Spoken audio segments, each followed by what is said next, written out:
Okay, so I've now added some implementation to basically load the images nice and simply in the HTML page. And I thought I would just implement it first and then go through how I did it afterwards, just for the sake of saving time. So we've now loaded the list.json file, and this is all being done with inside of this script tag, this gallery.js, which we'll look at in just a second. What we're doing, we are loading this gallery.js from the JS file, which we'll take a look in a second. And the whole aim of this is to be able to populate this gallery div tag, and also then just to update this image.count initially. It's not going to look very nice initially with the number of images that we've actually got in the gallery too. So I've moved the list.json outside of the images so we don't get any confusion about whether the list.json lives in there, is it an image, and so on. So I've just moved it out of that, and I've updated the Swift command line tool that we created. Now, if you're not a Swift programmer, don't worry about that. So we've now got this list.json here, and the aim is to load that. So let's just have a look at this file, and we have basically an array of image strings that is going to be there, and we are saying where to look, in which file should we look in this list.json. We've got a quick constant here of gallery ID to say, hey, what's the target element that we're going to use, and that's the same for the image count ID as well. And initially we're just going to say a default width, and we're going to add an event listener to the DOM content loaded here, and this event listener is going to be asynchronous too. So we're going to use the fetch function to be able to load this one file, and once we do have the file, we just pass it to JSON basically, and which gives us now this images here, because we know that the JSON, the list.json is a valid JSON file anyway. All right, so we can just print it out as you've seen already on the screen. We're just printing them out here. And the next thing is we want to be able to get the actual gallery ID element, which is then this element here. And we do that using document.getElementID with then the gallery ID that we've put in here, which matches the ID of this one div tag here. All right, super simple. And so once we have this one, this element, all right, we can now basically add some information to it. And so what we're doing here is we're saying inner HTML. And there's inner text and there's inner HTML. So what we want to do is we want to add HTML data, content, inside of this div tag, all right? And it will be the same as basically saying this is some HTML, all right?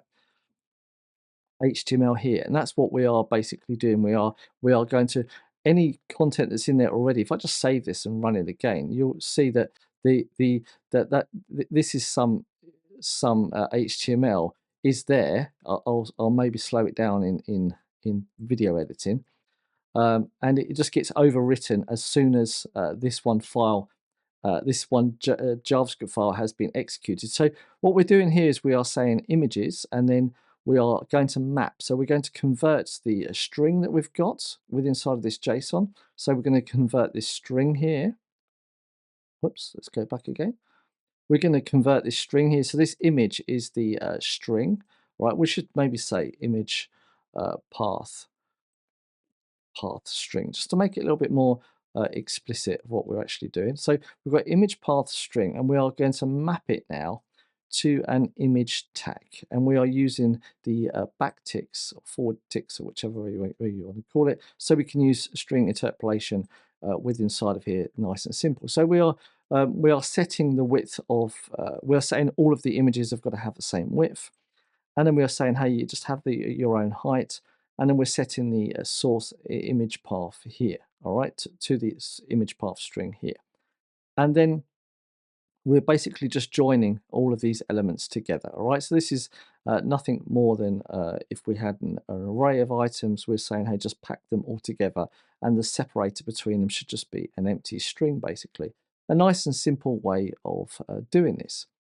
And then finally, we are saying document.getElementID. We're now referencing this image count span using the ID here, the ID attribute. and we are then just populating the text. This time we're not using any HTML inside of it. We're just saying, hey, place text in here, and we're just giving it a space, and then saying, hey, however many images or strings within inside of this image, this string array, just place that there. And we can see that that's adding the bracket, the open and close brackets with 10 inside of it there. And that's all happening asynchronously, all right? So we know that this script tag has been loaded with inside of the head. The body can load, this gallery can be loaded, this text can be loaded, and then once the file has been loaded, it will display this information. Why did I do it this way? Why am I doing it this way? Well, I don't want to add extra complexity to this one project because it's just not needed. I don't want to have node modules. I don't want to have React. I don't want to have to install any other things when I can use my own knowledge. I mean, I don't do HTML, CSS, JavaScript very often, all right? And I do more Swift and I do more other things. And so I'm very rusty with this type of stuff, but I know how to do it intrinsically because I've been programming for more than 15 years. But I just use ChatGPT as a person sat next to me to say, "Hey, I've forgotten this. Help me out." And what does this code look like? Can I do it any better? Yes, in here, and it helps me. Use the tools at hand, and as long as the code works, and with your experience over time, you'll start seeing this is actually cleaner code, and we are catching the error here. Whereas if you use then promises and so on, which essentially this await is nullifying the need for promises because now we are working synchronously in an asynchronous environment. You see, so by if you are new to async and await, what we're doing is we are saying to the JavaScript runtime, the browser, saying, hey, do this code in the background because JavaScript is single threaded. Everything's got to run on one thread, okay? But it allows it to magically do this. It will not. It will allow the web page to still continue and be responsive, right? But this can work on a background thread, okay, and to be loaded. But there is only one background thread. There isn't multiple. Um, so this await is saying, hey, I want you to block this one thread until this response comes back. And then I want you to do this work to convert it to JSON because it might be a big file and then convert it to here.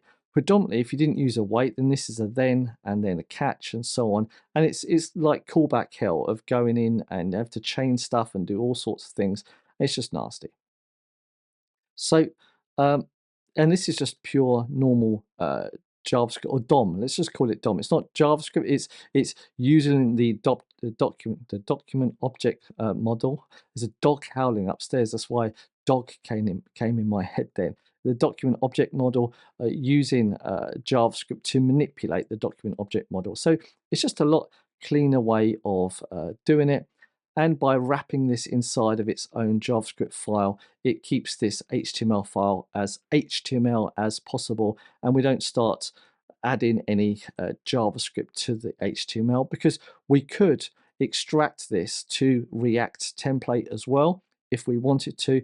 And I'm guessing as this goes by, I probably will add React to it, but I would much prefer to have it as simple as possible in the beginning. So we now have the images roughly loaded onto the screen. This is what I wanted to accomplish from this one video.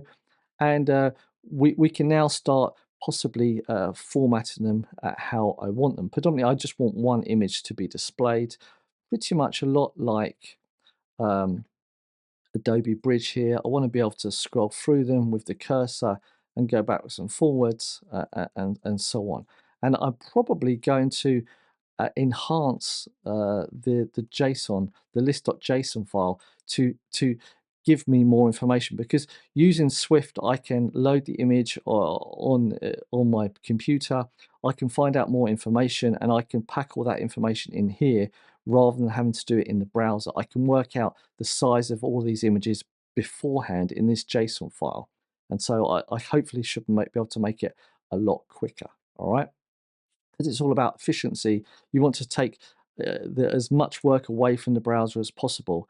and do it on a fast computer. This is a Mac Mini M2 Pro, which means it's got a super fast neural network engine and CPUs and GPUs, you name it. So it's super fast to compile.